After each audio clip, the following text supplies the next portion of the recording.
Good afternoon students. Next question. A long straight wire of circular cross section area of radius A carries a steady current I. The current is uniformly distributed across its cross section. मैंने ये diagram बना के रखा हुआ है ना, और ये चार ऑप्शंस दिए थे, तो डायग्राम उन्होंने नहीं दिया, मैंने बनाया हुआ है। तो देखिए ये वायर है, मैंने इसको जूम करके बना लिया है, ठीक है, क्योंकि वायर सिलेंड्रिकल फॉर्म में होता है इसलिए सिलेंडर बनाया हुआ है। अब वो कह रहे हैं कि इसका क्रॉस सेक्शन एरिया कितना है, ये इसको क्रॉस सेक्शनल एरिया बोलते हैं। ये this is called the cross sectional area, ठीक है, यहाँ पे। अब वो कह रहे हैं इसमें कौन सा करंट जा रहा है, इसमें एक करंट जा रहा है जिसको हम बोलेंगे आई करंट जा रहा है, ठीक है, इस वायर में से। Okay, the current is uniformly distributed across इस क्रॉस सेक्शन। पूरा यहाँ जो करंट जा रहा है वो यूनिफॉर्मली, मतलब ऐसे ऐसे सब यूनिफॉर्मली करंट जा रहा है। The ratio of magnitudes of the magnetic field at a point a/2 above the surface of wire। तो देखिए ये surface of a wire है, ये वाली, तो इससे a/2 यानी यहाँ से ऊपर इस पॉइंट पे आपको मैग्नेटिक फील्ड निकालनी है, और दूसरी निकालनी है above the surface to that मतलब पहले above the surface आपको रखनी है, टू किसके उसके at a point a/2 below its surface। below its surface मतलब ये वायर की सरफेस, तो above a/2 और below a/2, तो बिलो a/2 मतलब यहाँ पे बोल रहे हैं, यहाँ से यहाँ तक बिलो a/2। तो अगर ऊपर से नीचे यहाँ से a/2 बिलो है, तो देखिए ये मिड पॉइंट, मतलब इसका जो रेडियस ऑफ क्रॉस सेक्शन का जो रेडियस है वो a है। तो अगर ये a/2 है तो यहाँ से भी ये a/2 होगा, मतलब ये सेंटर ऑफ द एक्सिस से, ये सेंटर ऑफ द वायर के एक्सिस से ये a/2 होगा। हमें बोला है बिलो द सरफेस, मतलब यही पॉइंट की बात कर रहे हैं ना, वो ऊपर से आप a/2 पे आइए या नीचे से a/2 पे आइए, बात तो एक ही है। अब हम क्या चाहते हैं, हर चीज सेंटर ऑफ वायर के क्रॉस सेक्शन जो सेंटर है उससे लें।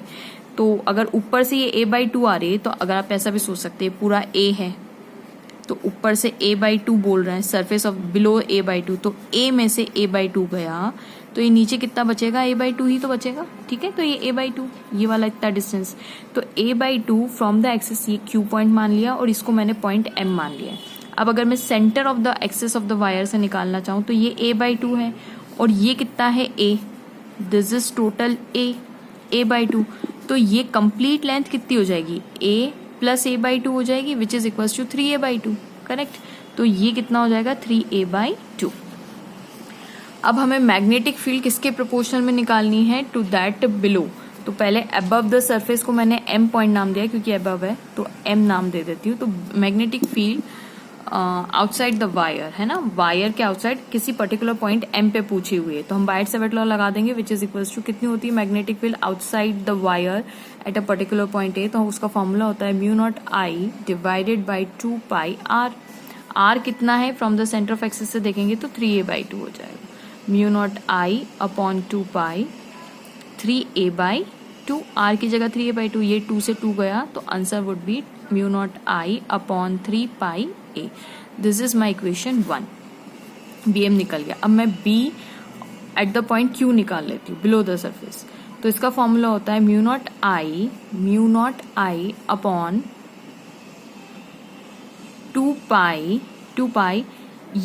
ये कंप्लीट a है। देखिए ये रेडियस है, radius of cross section is a, तो यहाँ पे आ जाएगा a का स्क्वायर इंटू r कितना है, यहाँ पे कितने डिस्टेंस पे है, a/2 पे है, ठीक है। मैं आपको पहले फॉर्मूला बता देती हूँ। देखिए अगर कोई वायर सर्कुलर क्रॉस सेक्शन की अगर हम बात करें यहाँ पे, तो लेट्स से इसका यहाँ से यहाँ तक डिस्टेंस होता है r, और हमें इनसाइड कहीं निकालनी होती है। इनसाइड लेट्स से मुझे r पॉइंट, इस पॉइंट पे मैग्नेटिक फील्ड निकालनी है, यहाँ से यहाँ तक पे, जो कि इनसाइड है। ये कहाँ पे है, inside of the wire, inside of the wire पे मुझे निकालनी है, जबकि इसका क्रॉस सेक्शन r दिया हुआ है। तो जनरल फॉर्मूला जो होता है, यहाँ पे मैं जनरल फॉर्मूला लिख रही हूँ, मैग्नेटिक फील्ड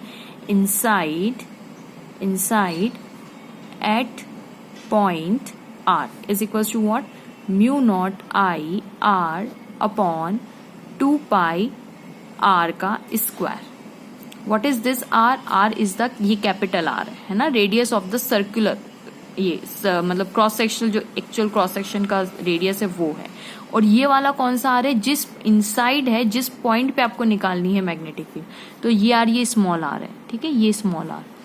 देखिए ये बड़ा R, ये बड़ा R, और मुझे इस पॉइंट पे निकालनी है, तो ये यहाँ से यहाँ तक जो है ना, ये स्मॉल r है, और यहाँ से यहाँ तक जो है वो कैपिटल आर है, ठीक है। ये स्मॉल आर का रेडियस, ये वाला, ये स्मॉल आर, ठीक है।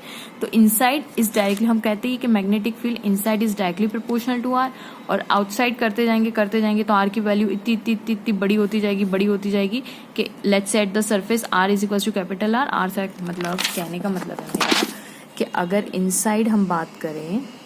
इनसाइड बात करें तो मैंने कितना बताया, mu naught I r upon 2 pi r square. अगर आर की वैल्यू इज इक्वल टू हो गई कैपिटल आर के, यानी एट सरफेस की बात करूं मैं, तो mu naught I capital R कर दूं 2 पाई आर स्क्वायर, तो आर से आर गया, then you will get answer mu naught I upon 2 pi R, ठीक है। और अगर आप इससे ज्यादा बढ़ाते जाएंगे तो फिर तो हमारे पास ये फॉर्मूला आ जाएगा, ये वाला, ठीक है। ये फर्स्ट वाला फॉर्मूला, एट एनी पॉइंट इस स्मॉल आर से मैंने डिनोट किया।